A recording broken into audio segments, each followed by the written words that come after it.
education without execution is just entertainment.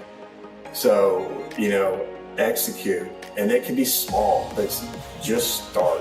Welcome to the Wealth Strategy Secrets of the Ultra Wealthy podcast, where we help entrepreneurs like you exponentially build wealth through passive income to live a life of freedom and prosperity.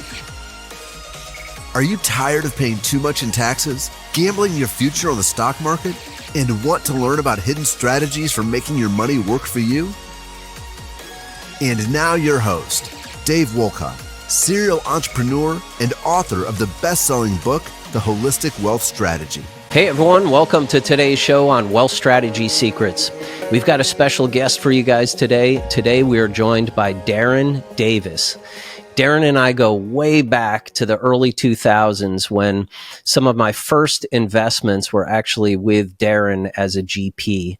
Darin currently is a managing partner at Presario Ventures and most recently founded Club Capital. He's mainly focused on multifamily in that sector, doing new development and Class A projects. We're going to get into market dynamics in this current environment, what types of asset types he's looking for, where he really thinks the opportunity is in multifamily.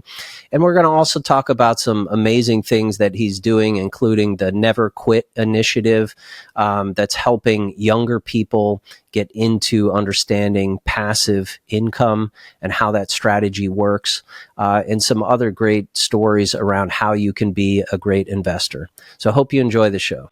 Darin, welcome to the show. Hello, Dave. How are you today?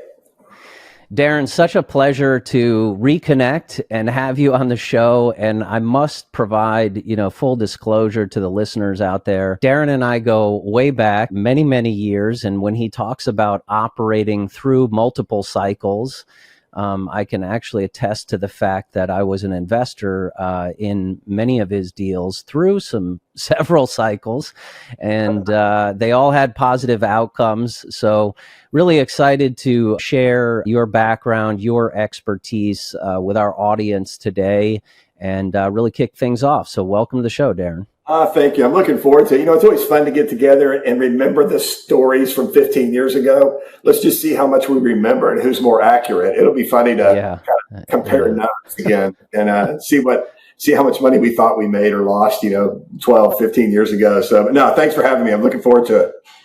Yeah, awesome. So for folks maybe who haven't heard of you, Presario or Club Capital, tell us a little bit about your background, how you got into real estate entrepreneurship, and what brought you here today. Yeah, it's not a super exciting story, but there's a couple of little clever points. But the last kind of, I would say, job that I had where I was working for somebody else, I was out in San Francisco. And I was just busting my butt. I was running a sales organization for a couple of different CRM firms. And then I ended up at Yahoo. And, it was a big growing company. But I mean, my hours were Monday through Friday. It felt like 12-hour days. And I just started, I was making great money and I was loving living out there. But I was getting older and I just kind of said, you know what, I'm not in control. And I didn't know what I wanted to do different, but I was going I just kind of had this feeling. And then I'm literally driving from San Francisco to San Jose. And this is back when I listened to AM radio for my education. And there's a radio program going on and they're interviewing this guy and he's talking about, different ways to think about things and different strategies and mindset. And I thought, this is fascinating. Who is this cat? And sure enough, I get to my office and, there was about 10 minutes left in the program. And I just pulled in the parking lot, just listened because I wanted to see who that was at the end. And at the very end, and they said, the host said, well, and thank you, Mr. Robert Kiyosaki, for all your insight into, blah, blah, blah, real estate and mindset. But it was him promoting Rich Dad, Poor Dad. And this is like in 99. And I didn't know if it was real estate, but it was that whole mindset of money. And it was something I had never been exposed to because my father was Marine Corps. My mom was a teacher and they were, government employees and they were paycheck employees. And I knew I didn't want to do that. Okay. I had seen some of the struggles just having a paycheck to paycheck, even though they were fantastic at what they did. I just wanted to do something different. And that literally kind of launched my thought process, which launched me emotionally and figuratively and physically. And I literally spent the next 2 years just studying and listening and learning, and made the jump in late 2001, 2002, and said, I'm going to do real estate. And again, I didn't know exactly what type of real estate I was doing, but I started off with, probably like most people that do this, I started off with single family homes. And I quickly realized that I wanted to grow that and not be managing or be a part of the single family home process. And it just kept growing, and it just kept growing. And then you and I met, I think, 2009, 10, somewhere around there. And the deal that you came in on was our first multifamily deal that we did. If we went from, singles to quads to retail centers to land, a couple spec homes, and then landed on that multifamily and never looked back, and been doing it for the last 15 years. Yeah, it's interesting how we had a bit of a parallel journey in the same time frame, because I took the purple pill as well, and it was so mind altering, right? To just see that paradigm shift, I think, that Kiyosaki put out and really empowered so many of us to think differently. But the missing part of it was, how do you get from A to B? Okay, I like the profile of real estate, but how do I really get into it? And one thing, I really have to credit you for, and I think I can share with the listeners that I think is really powerful, is, we started looking at all these single family properties also. And I remember my triplets were just born. I mean, it was after work at night, looking at properties, then crunching the numbers, kids in the car. I mean, it was crazy. And I'm like, why do I really want to do this? I really want to get into the passive side. But I didn't really understand, how can I get into the passive side? And you got to remember, this is back in 2000, and there weren't tons of resources that there were today. So I focused on relationship capital. And a mutual acquaintance of ours, Ken, had actually introduced us because we were talking about these concepts, and that was the benefit, right? So I think, relationship capital is so important in this game. It's one of the pieces, to really building out your net worth on the journey. Yeah, I want to reinforce something. It doesn't come up enough, but I want to reinforce something you just said. And here we are, literally 15 years later, a mutual friend that introduced us.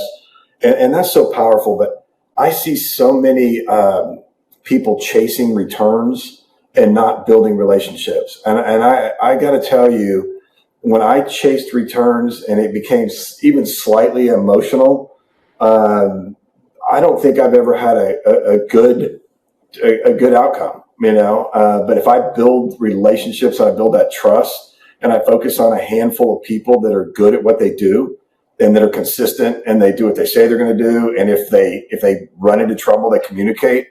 Those are the people you want to, your ride or die people, because you can trust them, good or bad. You're going to get everything presented to you, and you can figure it out. And there's always a solution. So I just will end it by saying, chase the relationship first, and don't chase the returns, because the relationship will build those returns far better, far deeper, far faster than grabbing some unicorn.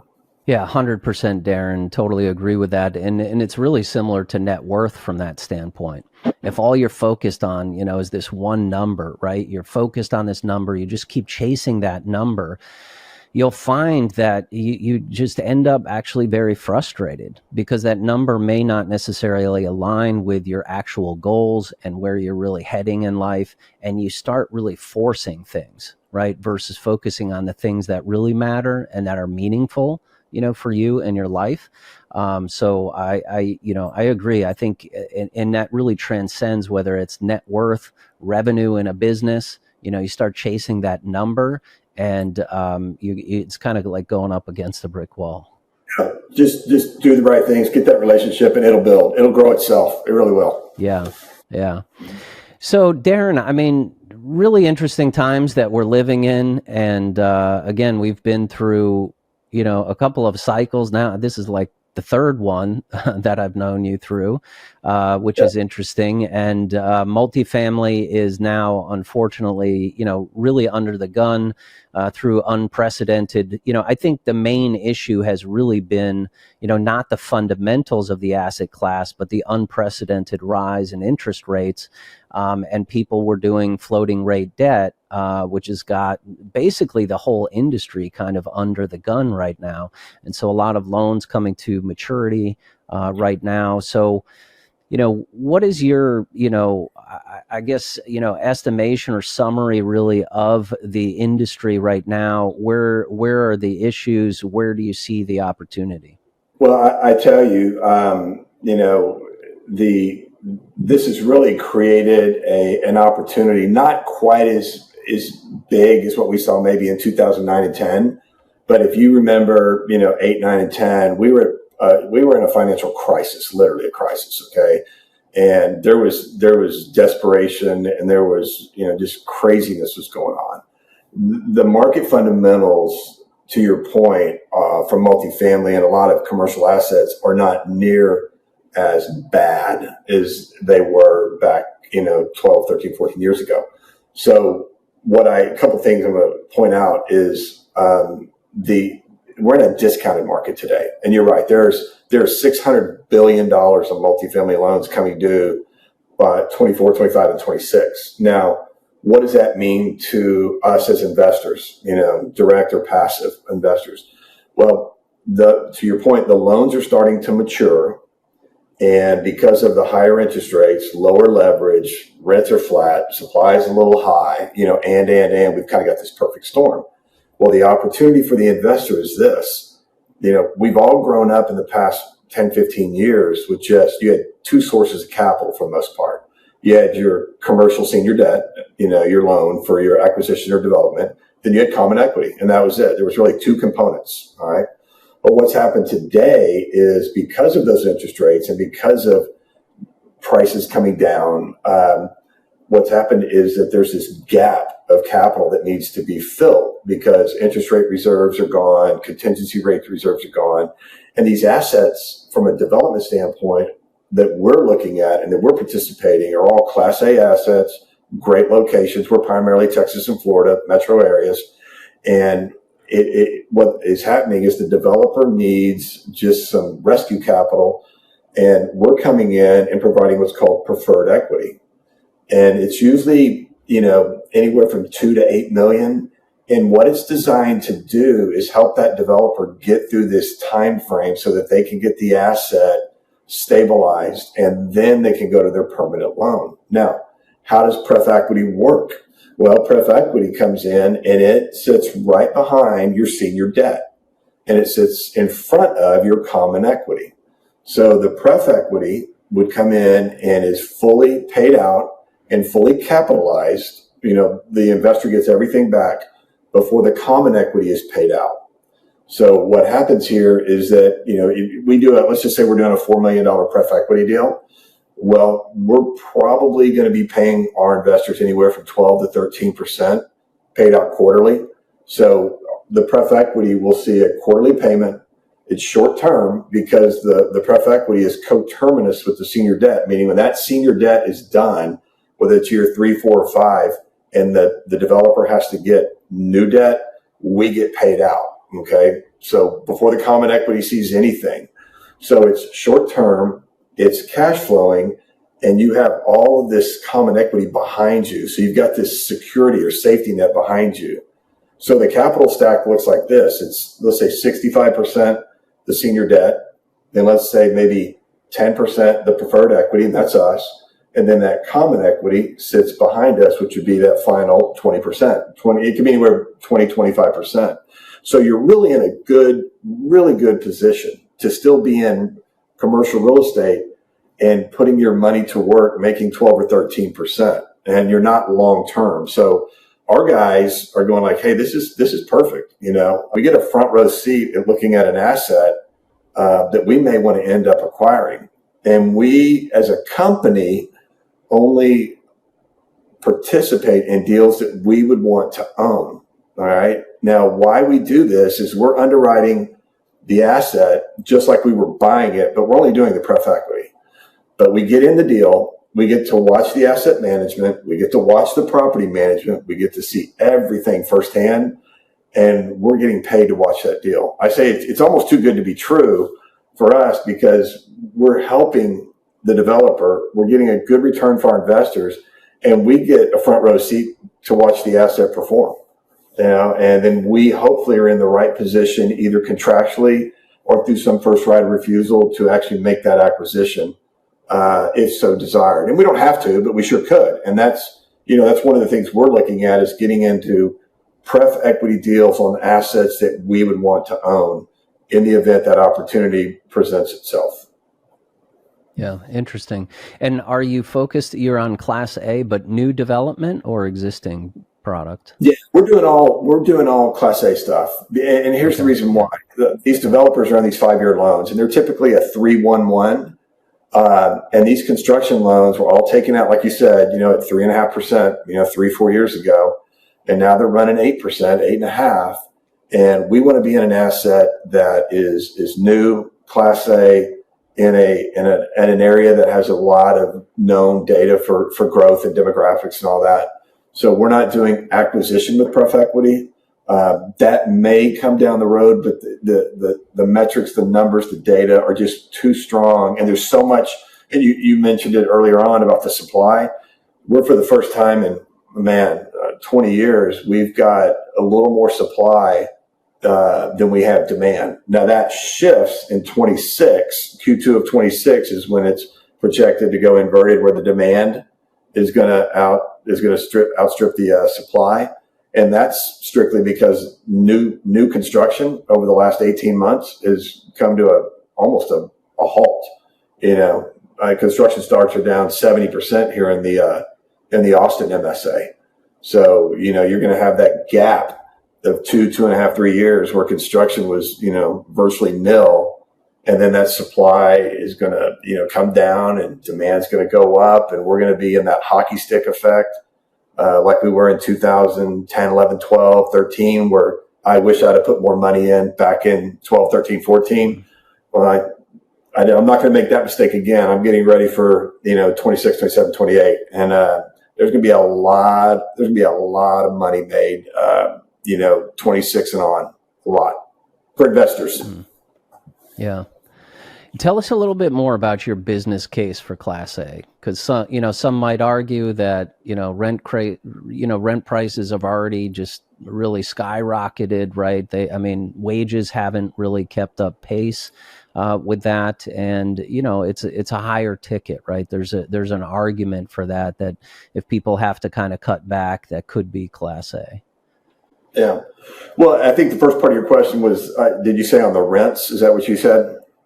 Yeah, in terms of rents, have risen so much, right? Yeah. There's almost got to be some kind of cap in sight. Otherwise, those Class A renters could move down into Class B, say.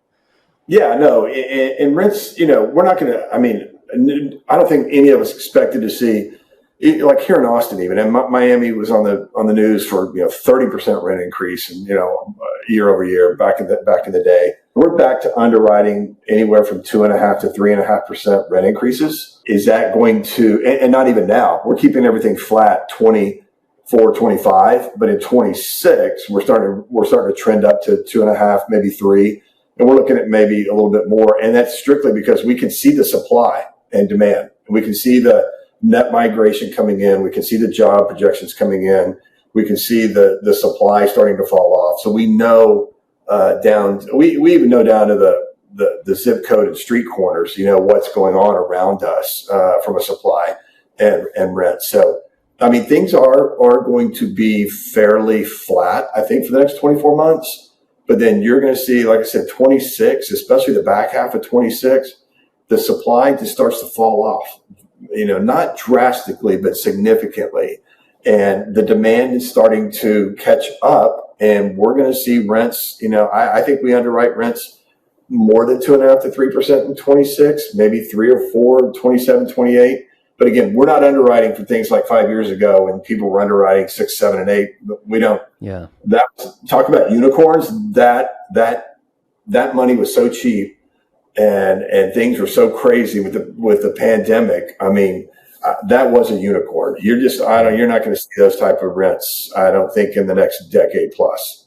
Not in the rest of my career. I'm not counting on it at all. Yeah. No, for sure. We've always found looking at conservative assumptions is always the best way to go. Where can we pad the numbers? And, those are the deals I think you have to, raise the yellow flag on, right? Where they've been over ambitious on some of the rent growth projections and some of the things that, operators are making. Well, and like I said earlier, there's going to be, and it's a pro forma. People have to understand, pro formas can, if you're kind of a newbie to the industry and you're wanting to find out, hey, is this pro forma even realistic? There's finding sponsors like you and I that have had, multiple experiences. I mean, I go back to, Y2K and 9/11 and there's been I was right in the middle of .com. I mean, when that thing and you sit back and look, and I have probably been more calm today than I've been in my entire life. And people say, well, aren't you worried? Aren't you? No, I'm going, no, not really. There's not this much I can control. And if I focus on this much of my experience in the data, we're going to be fine. I said, we just got to stay calm, put on a pause, find a way that we can still make money and add value to developers, because that's what they need today. That's what we're doing. We've pivoted our business model to support that preferred equity. And I fully think 36 months from now, we probably won't be doing any pref equity.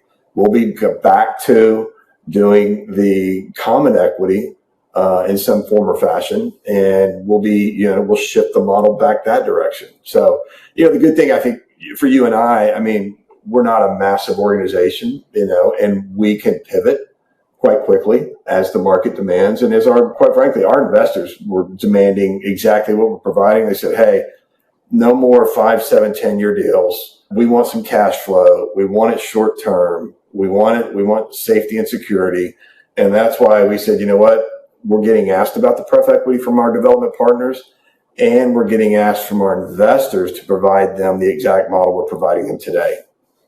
So it's been a win-win for both of us. What if everything you thought you knew about investing was wrong? Would you like to create a wealth strategy like the top 1% have and get exclusive access to top private equity deals that provide downside protection, tax efficiency, predictable cash flow, and have a lucrative upside? Discover how with the Pantheon Advantage and join our investor club today at pantheoninvest.com. Yeah. So what do you think? I mean, given all of the dynamics, I know you're a passive, investment guru, right? I mean, you support that thesis overall, right? That real estate has been able to provide. But given the current dynamics of real estate and where we are in the market, what would you say to those who are still, let's say they still have capital in 401ks or they have market exposure? How would you compare one asset class to the other in your estimation? Yeah, that's a good question. And I tell people this all the time. I mean, maybe a lot like you, when I went into real estate originally, I went into real estate. I mean, I think in the beginning, I kind of went overboard. All right. Cause I bet you I was 80% of my assets, net worth, whatever was real estate. And then I figured out quite quickly, oh, hang on, cowboy, you need a little more diversification. You thought you had control. You have control of you, but you don't have control of, the market for spend. So I tell people, hey, I don't care if it's real estate, if whatever it is, but passive income is incredibly powerful. And you know my personal story about we had a life crisis, and thank God we had a lot of passive income because it allowed me to step back and take care of my family for a few years and not go bankrupt. Because I didn't have to be there day to day, and it wasn't a job that I had to perform hourly. It wasn't anything like that. And it just so happened that we had built this, pretty nice position in passive cash flow.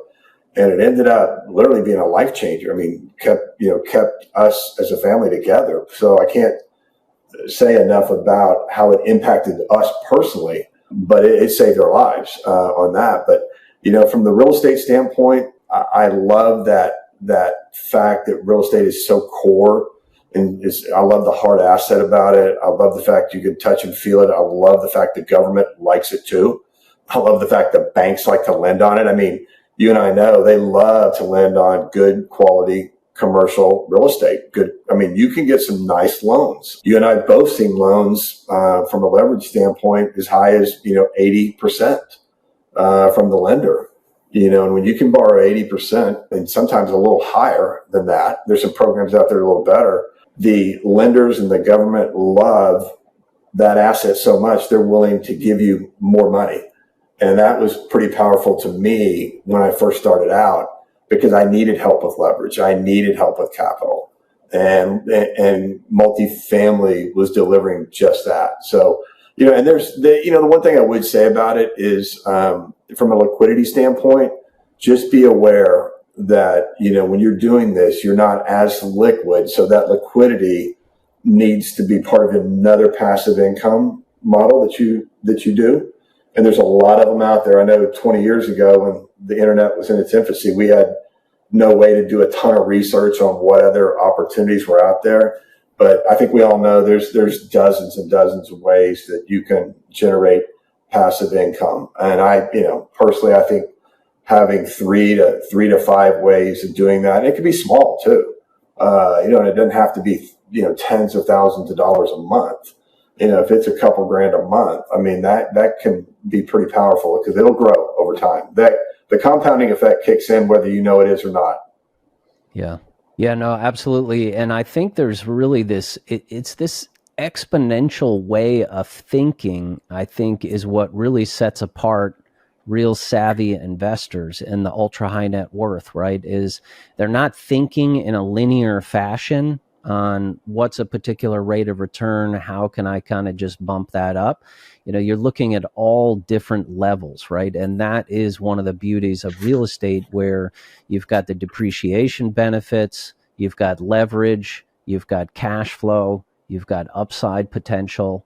And like you say, and it's a hard asset, right? Versus something, the markets are pretty frothy today. I think there's likely going to be a correction coming significantly, regardless of the fundamentals of that particular equity. It's just things that we can't control. Well, there's always, there's a positive and a negative to every scenario. Something's got to be, if it's down over here, it's going to be up over here. And here's what I think is going to happen. The assets, and I'm going to speak multifamily just for a second, but the builders, developers, sponsors, these guys for the most part are merchant builders. And the definition of merchant builders in the world of multifamily is that they build it, lease it, stabilize it, sell it. And they want that to happen in 4 years or less. Okay. They're not in the business of holding something long-term for cash flow, because they make all their money off the developer fee or the GC fee or the promote, they get. So that they're turning their money every 4 years. Okay.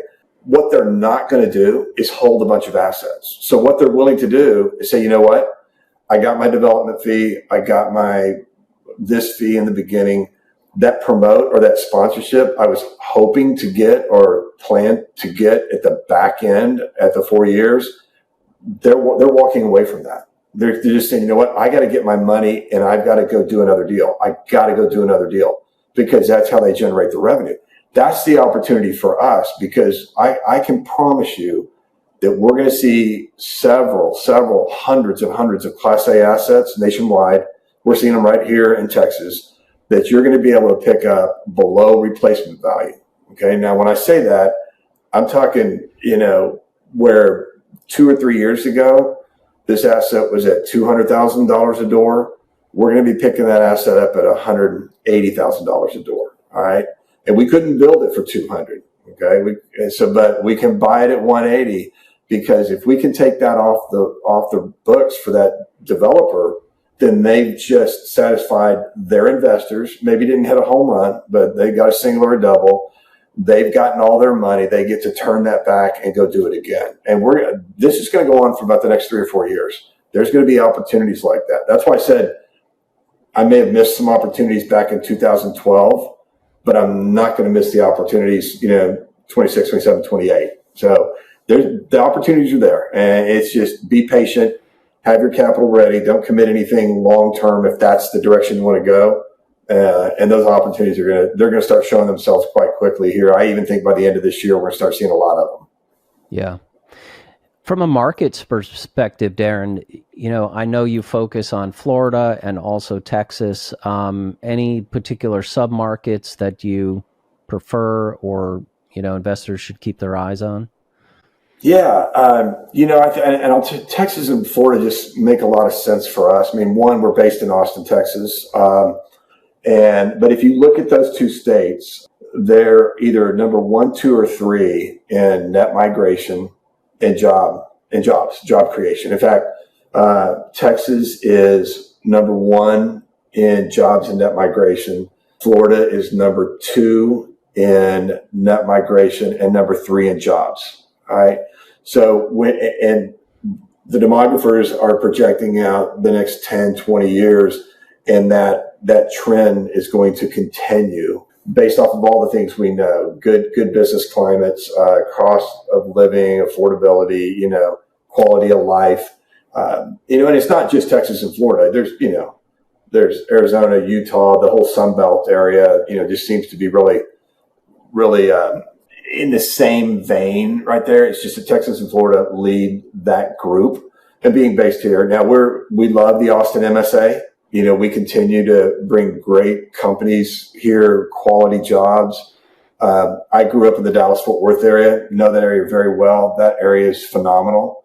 It's amazing what's happened in DFW, and the Dallas-Fort Worth area in the last 20 years. I'll give you one little thing one little nugget of information. If you don't know what a family office is, but you can go look it up. But family offices have more than quadrupled in the Dallas-Fort Worth area in the last 15 years. Now, what that tells you is the amount of wealth that is transferring from whether it's Chicago, New York, California, wherever it's coming from. But the businesses are moving to Texas and DFW. I mean, they've had just massive growth with Fortune 500 and family offices. And there's just a phenomenal amount of just synergy happening there. So we're pro Austin, we're pro Dallas Fort Worth, we're pro Florida. We have an asset we have 2 in Houston, and we have 1 in San Antonio. So we don't focus on Houston and San Antonio that much just because we don't need to right now. So we're sticking in Austin, DFW, and South Florida. Yeah. Awesome. Darin, tell us about the Never Quit initiative and what you're doing there. Yeah, no, thank you for asking. And Dave, you know my story. And this is the whole passive income thing. And I can't stress enough that I've been through it firsthand. And I mean, just, statistically, 10% of the people that will listen, that are in this audience, will have gone through a life event. Okay. So they've gone through something that I've gone through. Okay. And then, by the time you're 60, it's 50% will have a life event. And when I talk life event, I mean, the passing of a spouse or a child, something pretty bad, it just kind of disrupts your entire everything. My wife and I at the time, we had been working together on building this passive income, and it was all because we wanted control and freedom and all that stuff. And we wanted to stay home and raise the kids because we were both latchkey kids. We came home to empty houses, and we wanted to change that. And she got diagnosed with cancer, stage 4, and they gave her 2 months, maybe 6 months to live. And she kind of said, bullshit. I've got 2 young kids. I have a life. I have a plan. I'm gonna figure this out. And sure enough, because of who she was as a person, and because we had built this kind of passive cash flow streams, we were able to do two things that just changed our life. One, we didn't have to work day to day, which is pretty obvious. I was helping take care of the kids and taking care of her. But two, I think even as powerful is that when we started treatments, our insurance would only pay for a certain type of treatment. Well, the doctor wanted to do this, but the insurance would only cover this. So I could see us getting pushed down this path of the insurance is now making our medical decisions. And I pulled the doctor aside and I said, let me tell you clearly and listen, the insurance is not going to make my decisions. We're going to make our decisions. And because of that, we were able to get in. I can't say enough good things about MD Anderson down in Houston, major cancer research center. The doctor we had was phenomenal. But because we were able to do things that the leading cutting edge technology and doctors wanted to do and not what the insurance would cover, we were able to do 3 different clinical trials, different medications, different protocols. So she took a stage 4 cancer, and her attitude and her never quit. She took that and lived for 4 years. And if we had not had the resources to pay for those clinical trials, she wouldn't have made it like 6 months. I mean, even the doctors in the beginning said, we don't think 6 months is even possible. We think it's 2, and sure enough, we give a lot of credit. I give a ton of credit to her and God and just what we had set up. And so what I wanted my kids to know at a later date, because my kids never even told her how sick she was until about 2 weeks before she passed. She swore me, I don't want the kids thinking about this. But even this Never Quit initiative is we saw family after family after family getting wiped out financially. And because you and I are in housing and affordable housing, we started this foundation 2 years ago and we've started building it up. But the main purpose of it is to help people with housing requirements, whether it be rent, mortgage payments, because when the spigot stops and the money stops coming in and you need a place to call home with children, I don't want anybody even thinking about being displaced out of their apartment or their home. And so we're building that up because I saw firsthand several families evicted. I saw several families lose their jobs. I saw some stuff that I just never want to see again. So we're in it. We're working on that, and we'll probably have it. I call ready for prime time, maybe 6 months, but a year from now. But by 2025, we'll be in full force. So yeah. So it's for her and for other families. Yeah, that's really amazing, Darin. Can't even imagine that, but what you're able to do now and try to help other families is just so powerful. And I think the lesson, and, really appreciate you sharing that with the listeners out there, because, to your point, there are going to be life events that we're all going to face, at some point in our lives. And so, properly preparing yourself and also living every day, to its absolute maximum, is what we're here to do, right? And serving others, and it goes a long way, right? Well, I tell you, there's, and you hope you never use it, but if you prepare for it and never use it, wonderful, you're still a hero to your family, okay? If you prepare for it and you use it, guess what? You're a bigger hero to your family. And I like to tell people it's a hero's journey that's, it's imperfect planning, but when you need it, it's absolutely perfect. So it's like I said, you don't ever want to need it for the way we needed it, but thank God we had it. And, and I want to share that with people, and people that just don't have the resources. We want to try to be there to help them best we can. Yeah. Excellent. If you could give just one piece of advice to listeners about how they could accelerate their own wealth trajectory, what would it be? I get that question a lot. Hey, like, what's the one thing I could do? And I tell people, you know what?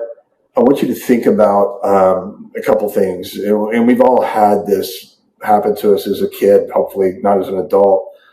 But let's say when you break your arm, you break your leg, and they used to put a cast on it, and you don't use that leg or that arm, and you start getting this atrophy. And the next thing, you take that cast off and your arm is half the size it was, 8 weeks ago. And 8 weeks is a short period of time. It really is. But it also, when you start using your arm and your grip and all that, your muscles come back immediately. I mean, like within 4 or 5 days on that. And the metaphor that I want people to think of is that you have to start, okay? You have to take that muscle and you have to go use it. And if you don't use it, it's going to go nowhere. And I'm going to tell you, you're going to make mistakes, okay? You're going to lose some money. And if you think you're going to hit it 100% of the time, then you probably shouldn't, do anything like this. You're probably not mentally or emotionally ready to do this. But you and I both know the best lessons we've ever had are the lessons where we lost money. You and I both know the lessons that we wish we had known when we first started was doing more due diligence on the sponsor, looking at their track record, vetting them, asking them more questions. So you say one thing, I say three. I go, absolutely ask your sponsor questions. All right, get started. You have to start. And I don't know if you've heard this before, and I don't know where I picked this up years ago, but I can remember it. But education without execution is just entertainment. So, execute, and it can be small, but just start. You and I started with single family houses, and we're small. I mean, I remember I made my first passive cash flow check was like $30, but I made $30, which quickly turned into 300, which quickly turned into 3,000, which, it just took some time. Yeah. It's not overnight. So. Yeah. No, totally love it. You got to take action and implement, and really sage advice there. And if people want to reach out, connect with you, Darin, learn more about Club Capital, what's the best place for them? No, thanks, Dave. Well, you know who Karl Rove is? Yes. You're old enough to know. Yes, yeah. He's one of those political commentators. He always writes on his whiteboard and he puts it up here and he goes like that so everybody can see it. So it's clubcapital.co, and then /WSSUW. clubcapital.co /WSSUW. And on there's a couple things that I think are good for, we've got two things on there that, on this subject matter, but we have a kind of like a Pref Equity 101, kind of talking about what it is, the fundamentals of it, how it works, for the investor and the sponsor and why it's needed. And then we have another document on there, like the top 10 questions that you should ask every sponsor, because I'm really, I'm adamant about asking sponsor questions and understanding their track record, and don't be afraid to ask questions. If the sponsor's not willing to answer your questions, then you need to move on. And I always tell my friends that they ask, well, who asks the best questions? I go, engineers. They never stop asking questions. And they teach me things all the time because they're always thinking, what else? No, but asking questions, and you'll do good. But jump on clubcapital.co, and we've got some good data in there, some good educational materials.